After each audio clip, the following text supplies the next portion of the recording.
আসলে অস্বীকার করার কিছু নেই। মানে এটা হ্যাঁ, হয়ে গেছে, প্রেম শেষ। বিয়ে ভেঙেছে রোজা আহমেদ ও তাহসানের। তাহসানের বিয়ে ভাঙা নিয়ে যেন গরম সোশ্যাল মিডিয়া।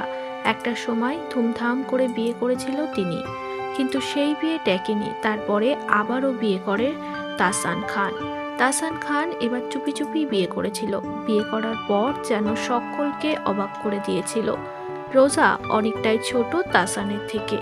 অন্যদিকে মিথিলা সেই সময় চুপ থাকলেও এবার তাকে চুপ থাকতে দেখা গেল না। মিথিলার সঙ্গে সম্পর্ক ভেঙেছে সেই বিষয়ে মিথিলা কখনোই কোনো কথা বলেনি। তাহসানের বিয়ে নিয়েও তিনি কখনো মুখ খোলেনি। তবে এবার যে রোজার সাথে তাহসানের সংসার ভেঙেছে তার মধ্যে নাকি জড়িয়ে আছে মিথিলা ও তাহসানের একমাত্র সন্তান আয়রা। আয়রার সঙ্গে সুন্দর সম্পর্ক বাবা তাহসানের, আর যেই ঘিরে সম্পর্কে চির ধরেছে রোজা ও তাহসান। রোজা কখনোই চায় না আয়রা তার বাবার সাথে যোগাযোগ করুক এবং আয়রা তার বাড়িতে আসুক। আর যেই বিষয়টি এবার ভালোভাবে নেয়নি মিথিলা। মিথিলা জানিয়েছে বাবার সন্তানের সম্পর্ক সারা জীবন সুন্দর থাকবে। আমিও রোজির কথা বলি তাহসানের সঙ্গে। বাবা মা তো কখনো শত্রু হয়ে থাকতে পারে না সন্তানের সামনে।